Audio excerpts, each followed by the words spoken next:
Assalamualaikum everyone. Welcome to my YouTube channel Imagination FF World. So guys, कैसे हो आप सब? इतने दिनों तक वीडियो ना देने के लिए आई एम सॉरी। आपको तो पता ही है कि क्यों मैंने वीडियो अपलोड नहीं किया था, तो ज़्यादा कुछ नहीं कहना चाहती हूँ। तो चलिए स्टार्ट करते हैं आज के न्यू पार्ट को। जिंगी बहुत गुस्सा हो गया था। गुस्सा होना भी चाहिए क्योंकि उसके डैड उसकी बातें नहीं मान रहा था। जिंगी इतना गुस्सा हो गया था कि उसकी आंखें भी लाल हो गई थी, उसकी आंखों से आंसू बह रहे थे। उसने अपनी बैग को उठाते हुए कहा, मेरे सामने से हट जाइए, और वो सबको धक्का मार के नीचे की तरफ आने लगता है। वो बहुत जल्दी में ही आ रहा था। वांगजी बहुत ज़्यादा वरीड हो चुका था। उसने कहा, क्या बात है जिंगी, तुम ऐसा क्यों कर रहे हो? लान कुरैन नीचे न्यूज़पेपर लेकर बैठा हुआ था। लान कुरैन ने जिंगी को आते हुए देखा। उसने कहा, जिंगी क्या हुआ है? इधर जिंगी ने कहा, मैं जा रहा हूँ। ये सुनकर वांगजी ने कहा, क्या तुम जा रहे हो? कहाँ जा रहे हो जिंगी? जिंगी ने कहा, आपसे बहुत दूर, मुझे आपके पास नहीं रहना है।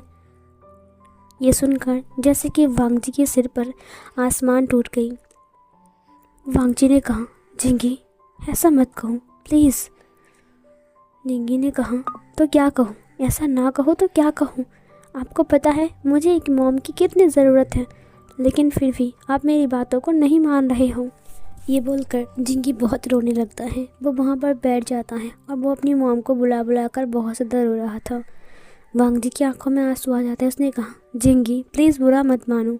तभी ड्राइवर वहाँ पर आते हुए कहा, जिंगी सर, क्या आपने मुझे बुलाया? जिंगी ने कहा, ये लो, यह है मेरा बैग और ये मेरे टॉयज़, यहाँ पर बहुत कुछ है, ये सब ले जाकर गाड़ी में रख दो। ड्राइवर ने कहा, लेकिन क्यों? वांगजी ने कहा, जिंगी मेरी बात तो सुनो, तुम जाओ यहाँ से। जिंगी ने कहा, नहीं, मैंने जो कहा है वही करो, समझे? मैं नानी के घर जा रहा हूँ और मैं वहीं पर ही रहूँगा, मैं कभी वापस नहीं आऊँगा। लान कुरैन ने कहा, क्या नानी के घर जा रही हो? लेकिन क्यों? जिंगी ने कहा, मुझे वहाँ पर जाना है। मैं मेरे नाना से और मेरे मामा से रिक्वेस्ट करूँगा ताकि मेरी मॉम को वापस लाएं, और वो मेरी मॉम को मेरे पास वापस लाएंगे। वांगजी ने कहा, तुम क्यों ज़िद कर रहे हो? तुम ज़िद करोगे तो कुछ भी नहीं हो सकता है जिंगी। जिंगी ने कहा, सब कुछ हो सकता है, सिर्फ आप नहीं कर सकते हो। पता है आप कितने बेवकूफ़ हो। बस मॉम को ही तो लाने की बात है ना, लेकिन फिर भी आप नहीं मान रहे हो। वांगजी बहुत रो रहा था। उसने कहा, मैं तुम्हारी मॉम को वापस नहीं ला सकता हूँ। जिंगी ने कहा, क्यों नहीं ला सकते हो? अगर आप नहीं ला सकते हो तो जिंगी भी यहाँ पर नहीं रहेगा। ये बोलकर उसने अपनी टॉयज़ को उठाते हुए कहा, ड्राइवर तुमने सुना नहीं मैंने क्या कहा? चलो जल्दी चलो, मैं नानी के घर जा रहा हूँ। वांगजी ने उसके दोनों हाथ को पकड़ते हुए कहा, जिंगी रुक जाओ। उसकी आंखों से आंसू बह रहे थे। वो बहुत रो रहा था। उसने कहा, पता है तुम्हें, मेरे जीने का वजह मैं खो चुका हूँ, और अगर एक वजह बची हुई है वो सिर्फ तुम हो। मैं किसी के लिए जीता था, लेकिन उसने मुझे छोड़ दिया। अब उसके बाद सब लोग छोड़कर चले गए, अब तुम भी जा रही हो। जिंगी ने कहा, अगर आप मेरी बात नहीं मानोगे तो मुझे आपके पास नहीं रहना है। जिंगी ने अपने फेस को दूसरी तरफ घुमा लिया। वांगजी ने कहा, अच्छा बताओ मैं क्या करूं? क्या करूं मैं? जिंगी ने कहा, मेरी मॉम को वापस लेकर आओ। वांगजी ने कहा, फिर से वही बात। जिंगी ने कहा, ठीक है तो मेरा हाथ छोड़ दो। वांगजी ने कहा, ठीक है, तुम जो चाहते हो वही होगा, मुझे छोड़कर मत जाओ जिंगी। अगर तुम अपने डैड को छोड़कर चले जाओगे तो तुम्हारे डैड का क्या होगा? जिंगी ने कहा, तो पापा आप प्रॉमिस करो कि आप मॉम को लेकर आओगे। वांगजी ने कहा, कौन सी मॉम को लेकर आऊँ? जिंगी ने कहा, वही मेरी वीइंग मॉम को। वांगजी को थोड़ा सा गुस्सा आया, लेकिन उसने कुछ नहीं कहा, वो बस चुप था। उसने लान कुरैन को देखा बहुत गुस्से में। लान कुरैन ने अपनी फेस को दूसरी तरफ घुमा लिया। इधर जिंगी ने अपने फादर को देखते हुए कहा, क्या हुआ? वांगजी ने कहा, जिंगी ने कहा, ठीक है मुझे पता है आप नहीं मानोगे, मैं जा रहा हूँ। वांगजी ने कहा, मैं मानूंगा। ये सुनकर जिंगी रुक गया। जिंगी अपने फादर को देखते हुए कहा, क्या सच कह रहे हो? आप मान जाओगे? वांगजी ने कहा, अगर तुम ही चाहते हो तो ठीक है, मैं मानूंगा, लेकिन मेरी एक शर्त है। जिंगी ने कहा, क्या शर्त है? वांग जी ने कहा, अगर तुम्हारी मॉम इस घर में आएगी तो तुम मुझे भूल नहीं जाओगे, तुम मेरे पास भी रहोगे, तुम हर वक्त उसके साथ नहीं रह सकते हो। जिंगी ने कहा, हाँ मुझे पता है। ये बोलकर उसने अपने डैड को हग करते हुए कहा, ठीक है। फिर उसने अपनी ग्रैंडफादर को थंब फिंगर दिखाते हुए कहा, काम हो गया। फिर इधर वांग जी उसके फॉरहेड के ऊपर एक किस करते हुए कहा, अच्छा ठीक है, जाओ हाथ मुंह धो लो, खाना खाने का वक्त हो चुका है। ये बोलकर वांग जी अपने रूम की तरफ जाने लगता है और लान कोरैन जिंगी को देखते हुए कहा, शाबाश। फिर जिंगी अपने रूम में चला जाता है। जिंगी फ्रेश होकर आता है। वांग जी बहुत उदास था। जिस इंसान से वो कभी मिलने के बारे में सोचा भी नहीं था, जिस इंसान को वो नफ़रत करता है, अपने सामने आने से भी वो कतराता है और नफ़रत करता है, उस इंसान से वो कैसे कहेगा कि मेरे लाइफ में आ जाओ दोबारा से। विंग उसको तो पसंद भी नहीं करता। वांग जी ने कहा, आह, मुझसे अब नहीं हो रहा है, मन कर रहा है छत से कूदकर अपनी जान ले लूँ, लेकिन अगर मुझे कुछ हो गया तो जिंगी का क्या होगा? नहीं, मुझे शांत रहना पड़ेगा। ये सब विंग की प्लान है और अंकल की। वो लोग मुझे बर्बाद करके ही छोड़ेंगे। जब तक मुझे बर्बाद नहीं करेंगे तब तक उन्हें शांति नहीं मिलेगी। हाँ, मैं भी कितना पागल हूँ। मैं पागल हूँ, एक नंबर का पागल। वांग जी बहुत रो रहा था। सीन कट होता है। जब जिंगी अपने फादर को डिनर टेबल पर देखता है तब उसने कहा, क्या बात है, आप इतने दुखी क्यों लग रही हो? क्या आप खुश नहीं हो कि जिंगी आपके साथ रह रहा है? वांग जी ने कहा, मैं बहुत खुश हूँ कि तुम मेरे साथ रह रहे हो, लेकिन तुम्हारे फ्यूचर को लेकर मैं बहुत ज़्यादा कंफ्यूज्ड हूँ। अगर मैंने शादी किया फिर तुम्हारा क्या होगा? जिंगी ने कहा, मेरा कुछ नहीं होगा, बस मेरी एक मॉम आ जाएगी। आप मेरी मॉम से कब बात करोगे? वांग जी ने कहा, मुझे बात करने का कोई शौक़ नहीं है अंकल। कल आप उनके घर जाना, उसके बाद उनसे बात कर लेना और विंग को बोल देना कि तुमने जो प्लान बनाया था वो सक्सेसफुल हो चुका है। लान कोरैन ने कहा, ये कोई प्लानिंग नहीं था, विंग और मैंने कोई प्लान नहीं किया है। वांग जी ने कहा, आप दोनों ने प्लान किया है मुझे फंसाने का, मैं जानता हूँ। ये बोलकर वो उठ जाता है और चला गया। जिंगी ने कहा, ओफो, पापा बहुत गुस्से में हैं। क्या वो अभी तक मम्मी से नाराज़ है? लान कोरैन ने कहा, हाँ, पता नहीं कब ये सब कुछ ठीक होगा। सीन कट होता है। लान कोरैन जियांग फेंगमियान से बात कर रहा था। जियांग फेंगमियान ने कहा, ठीक है, तब कल हमारे घर आ जाइए। सीन कट होता है। जब मैडम वी को पता चलता है कि लान वांग जी विंग से शादी करना चाहता है और वो राज़ी हो चुका है तो बहुत ज़्यादा हैप्पी थी, लेकिन विंग के दिमाग में सिर्फ एक ही बात चल रहा था, जो इंसानों से इतना ज़्यादा नफरत करता है वो इंसान आखिर राज़ी कैसे हो गया? क्या वांग जी के दिमाग में कुछ और चल रहा है? हो सकता है वो कुछ और सोच रहा है, वरना जो इंसान अब तक बोल रहा था कि नहीं नहीं नहीं, वो अचानक से हाँ कैसे कर सकता है? विंग मना कर देता है। विंग ने कहा, नहीं, मुझे शादी नहीं करनी है, वांग जी से तो बिल्कुल भी नहीं। इधर लान कोरैन जब उसके घर में आता है तो विंग साफ साफ मना कर देता है। मैडम यू बहुत ज़्यादा गुस्सा थी। उसने लान कोरैन के जाने के बाद विंग को थप्पड़ मारते हुए कहा, तुम समझते क्या हो अपने आप को? इतने अच्छे रिश्ते को तुम ठुकरा रहे हो। विभूषण, अगर तुम फिर से कुछ गलती करोगे ना तो मैं तुम्हें नहीं छोड़ूंगा। तुम लान कोरैन को फिर से हाँ बोलोगे। विंग ने कहा, लेकिन मुझे शादी नहीं करनी है। मुझे पता नहीं वांग जी के दिमाग में क्या चल रहा है। मैडम वी ने कहा, विंग बेटा बात को समझो। विंग ने कहा, मुझे नहीं समझना है मॉम, आप लोग क्यों नहीं समझते हो मेरी बात को? जो इंसान अचानक से पहले से ना कर रहा था वो अचानक से हाँ कैसे कर सकता है? जियांग फेंगमियान ने कहा, दरअसल लान कोरैन ने उसे मना लिया है। विंग ने कहा, नहीं, मुझे यकीन नहीं होता है कि लान कोरैन ने उसे मना लिया। वो बहुत ज़िद्दी है। पता है आपको वो कितनी ज़िद्दी है? इतनी आसानी से वो उसकी बात नहीं मानेगा। मैडम यू ने कहा, अच्छा, वो बहुत ज़िद्दी है और तुम्हें कैसे पता? विंग चुप हो गया। विंग कुछ कह नहीं पाया। विंग कैसे कहता कि जिस वांग जी के बारे में वो लोग बात कर रहे हैं उस वांग जी को विंग सालों से जानता है। वो उसके सबसे करीब था। विंग चुपचाप अपने रूम के अंदर चला गया और दरवाजे को बंद कर दिया। वो सोच रहा था। इधर लान को रैन ने वांग जी से जाकर कहा, तुम्हें विंग से बात करनी चाहिए। मुझे लगता है अगर तुम विंग से बात करोगे। फिर वांग जी ने कहा, तो आपको क्या लगता है मैं उसकी पैर पकड़ लूँ जाकर? लान को रैन ने कहा, मुझे नहीं पता। ये बोलकर वो चला गया। जिंगी फिर से रो रहा था। उसकी मॉम इस घर में आने के लिए मना कर दिया है। वो तो रोएगा ही ना। जब वांग जी को पता चला कि जिंगी रो रहा है तब उसका दिमाग चल रहा था आग से। उसने कहा, ये विंग अपने आप को समझता क्या है? जब मैंने हाँ किया तब उसने ना क्यों किया? इधर जिंगी ने अपने डैड को समझाया कि अगर आपने मॉम को नाराज़ किया है तो आपको सॉरी बोलना पड़ेगा। लेकिन वांग जी ने कहा, मैं सॉरी क्यों? मैंने तो कुछ भी नहीं किया। सॉरी तो उसको बोलना चाहिए था। सिर्फ कुछ पैसों के लिए उसने मेरी लाइफ बर्बाद कर दिया। इधर जिंगी ने कहा, पापा आप बहुत बुरे हो, मैं जा रहा हूँ मामा के घर। वांग जी ने कहा, ठीक है मैं सॉरी बोलूँगा, जबकि मेरी गलती नहीं है लेकिन फिर भी सॉरी बोलूँगा। ठीक है जिंगी? और तुम मुझसे क्या क्या करवाओगे? लगता है आप तो मुझे पैर ही पकड़ना पड़ेगा उसका। जिंगी ने कहा, वांग जी ने कहा, हाँ मेरा दिमाग ख़राब हो गया है। सीन कट होता है। नेक्स्ट मॉर्निंग जिंगी वांग जी को लेकर अपने स्कूल आता है। जब वो विंग वांग जी को देखता है तो वो उसे इग्नोर करके वहाँ से जाने लगता है। वांग जी ने कहा, अब कुछ बात करनी थी। विंग उससे फिर से इग्नोर करता है और दूसरी तरफ चला जाता है।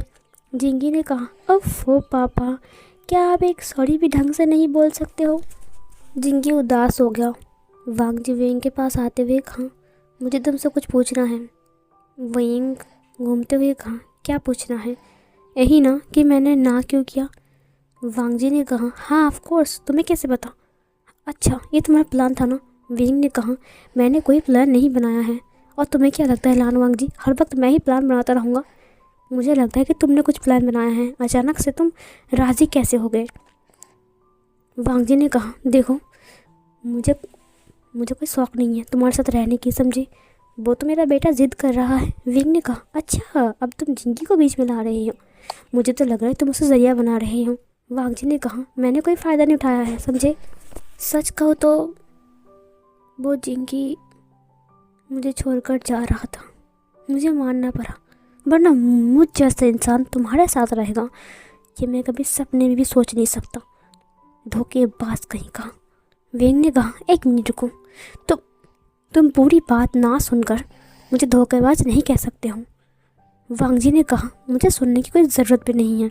विंग ने कहा, हाँ मैं धोखेबाज हूँ, तो तुम शादी के लिए राज़ी क्यों हो गए? वांग जी ने कहा, मैंने कहा ना जिंगी की वजह से।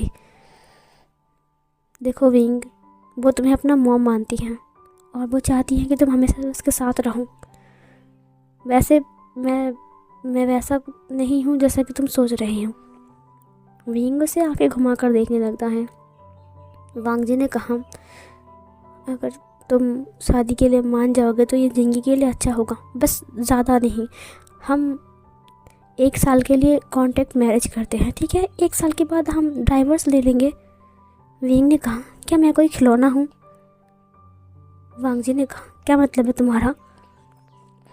मैंने कब कहा कि तुम खिलौना ही हो?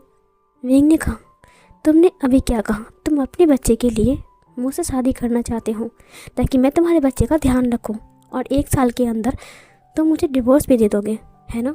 तो मैं खिलौना नहीं हूँ तो क्या हुआ? मैं तो खिलौना ही बन गया ना। मतलब 1 साल के लिए तुम्हारा बच्चा, मैं तुम्हें तुम्हारे बच्चे को संभालूंगा, उसके बाद तुम मुझे डिवोर्स दे दोगे, उसके बाद मेरा क्या होगा?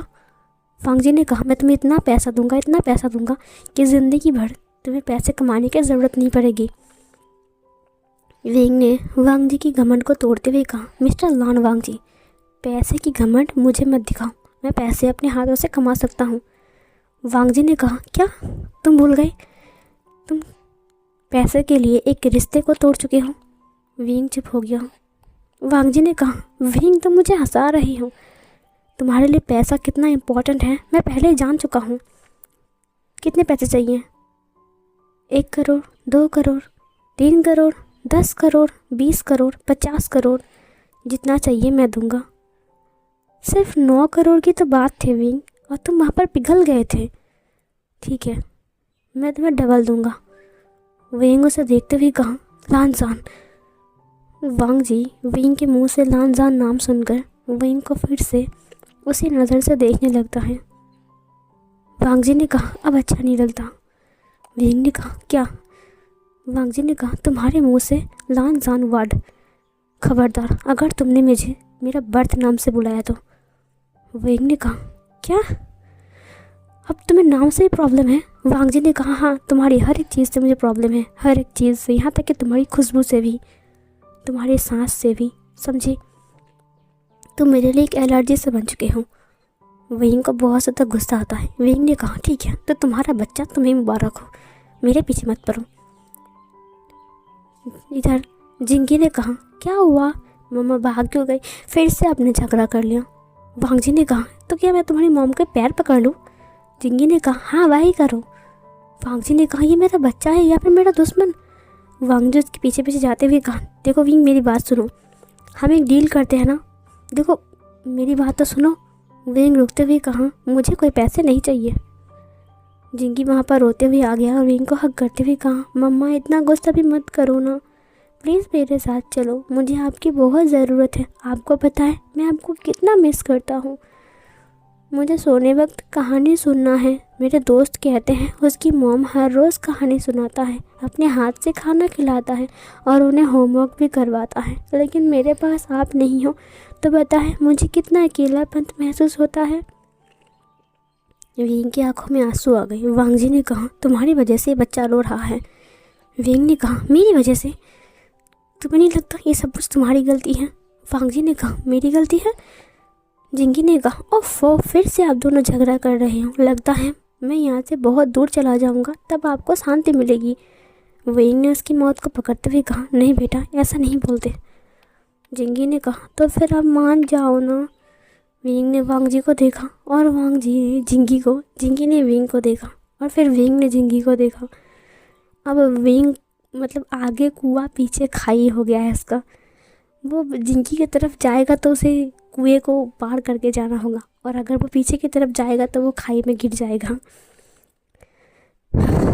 वांग जी ने गहरी सांस छोड़ते हुए कहा, जिंगी, लगता है तुम्हारी मॉम को वापस नहीं आना है। अब इसमें मेरी कोई गलती नहीं है, ठीक है, मैंने सॉरी बोल दिया है। वेंग ने कहा, सॉरी कब बोला? वांग जी ने कहा, जब तुमने नहीं सुना। ये सुनकर वेंग ने कहा, झूठे कहीं के। जिंगी ने कहा, मॉम मान जाओ ना। थोड़ी देर बाद वेंग अपने सिर को हिलाते हुए कहा, ठीक है, मैं सोचूंगा। जिंगी ने कहा, सोचूंगा? वांग जी ने कहा, देखो सोचने का वक्त नहीं है। वेंग ने कहा, यह शादी है, कोई जन्मदिन का पार्टी नहीं। वांग जी ने कहा, तो क्या हुआ, मैं तुम्हें टच थोड़ी ना कर रहा हूँ। वेंग ने कहा, कि और मैं तुम्हें करने भी नहीं दूंगा। ये बोलकर उसने अपनी फेस को घुमा लिया। वेंग ने कहा, कितना शौक है इसे। वांग जी ने कहा, मुझे कोई शौक नहीं है। इधर जिंगी ने कहा, ओफो, इन दोनों का झगड़ा ही तुम्हें नहीं मिट रहा है, इसीलिए मैं गलती से पैदा हो गया हूँ। विंग ने कहा, क्या क्या कहा तुमने? जिंगी ने कहा, मॉम, मैं आपको सब कहूँगा, लेकिन प्लीज़ वापस चलिए ना, प्लीज़ मान जाइए। वांग जी ने कहा, इस बच्चे के मुंह पर देखकर तो मतलब फेस देखकर तो मान जाओ, तुम इतनी ज़िद्दी क्यों हो? तुम पहले से इतनी ज़िद्दी हो, समझी? विंग उसे फिर से घूर कर देखता है। वांग जी ने कहा, देखो मान जाओ, मैं तुमसे प्रॉमिस करता हूँ, मैं तुम्हें कुछ नहीं होने दूंगा, और तुम्हारी ज़िंदगी भर का जितना ज़रूरत है ना, मैं सब कुछ पूरा करूँगा, ठीक है? और तुम्हारी जिंदगी 1 साल बाद बोर्डिंग जा रहा है, उसके बाद तुम मुझसे अलग हो सकते हो, और अगर तुम्हें नहीं होना है तो कोई बात नहीं है, मेरी ज़िंदगी का झंड बना कर रखना, ठीक है? विंग ने कहा, अच्छा, सच में बना दूँ? वांग जी ने कहा, पहले से ही बना चुकी हूँ। ये बोलकर वो जाने लगता है। विंग ने कहा, ठीक है, तो फिर मेरी तरफ से हाँ समझ लो, अगर तुम्हारी ज़िंदगी झंड बनानी है तो कोई बात नहीं, मैं हेल्प कर दूँगा। वांग जी एक बार स्माइल करता है और फिर वहाँ से निकल जाता है। सीन कट होता है। नेक्स्ट मॉर्निंग जियांग फैंग मियान ने बताया कि विंग मान चुका है। मैडम यू ये सुनकर बहुत ज़्यादा हैप्पी थी, कम से कम विंग को इस घर से भगा सकता है, और ऊपर से इतनी अमीर फैमिली से रिश्ता आया है।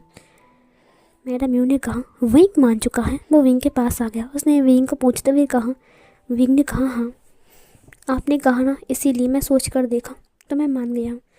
लेकिन मुझे एक प्रॉमिस करिए कि मेरे जाने के बाद मेरी मॉम का ध्यान रखिएगा।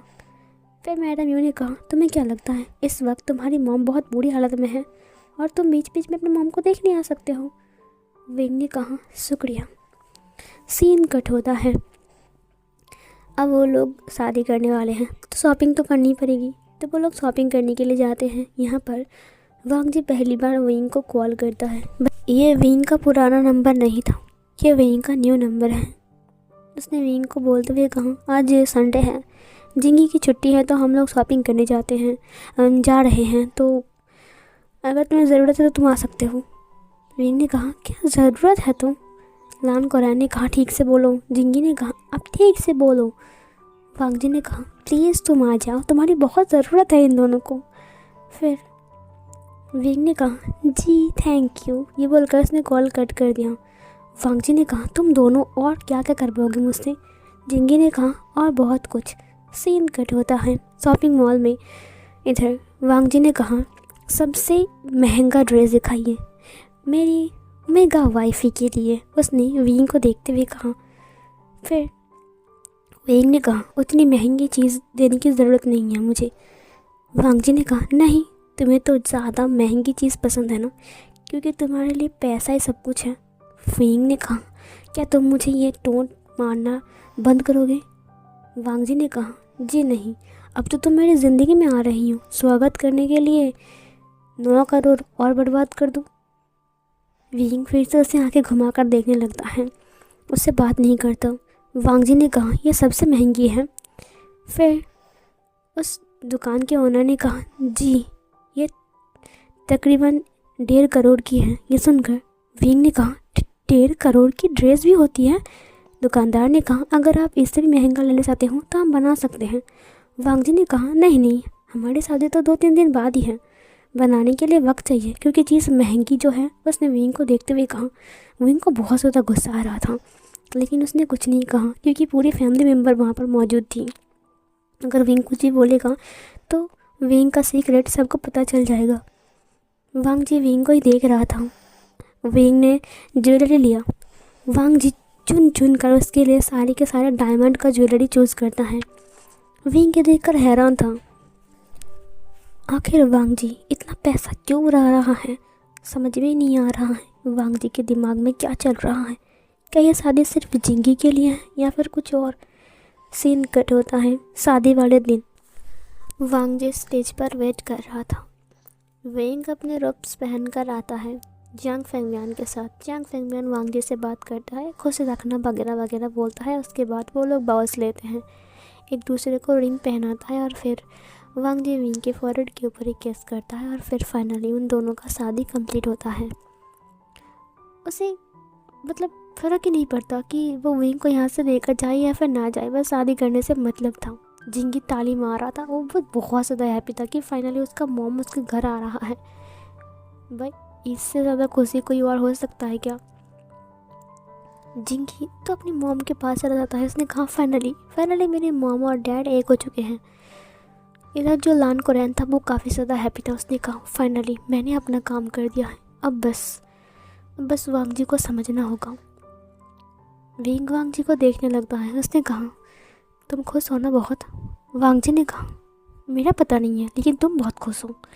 विंग ने कहा, वांग जी ने कहा, अब मेरी ज़िंदगी झंड हो जाएगी, ये तीनों मिलकर मेरी ज़िंदगी में तूफ़ान लाने वाले हैं। फिर विंग ने कहा, संभल कर रहना, तूफ़ान में तुम इतने पतले हो कि कहीं उड़ ना जाओ। वांग जी ने कहा, क्या कहा तुमने? विंग ने कहा, यहाँ पर बहुत सारे गेस्ट हैं, चलो थोड़ा सा स्माइल करो, स्माइल प्लीज़। वांग जी ने कुछ नहीं कहा।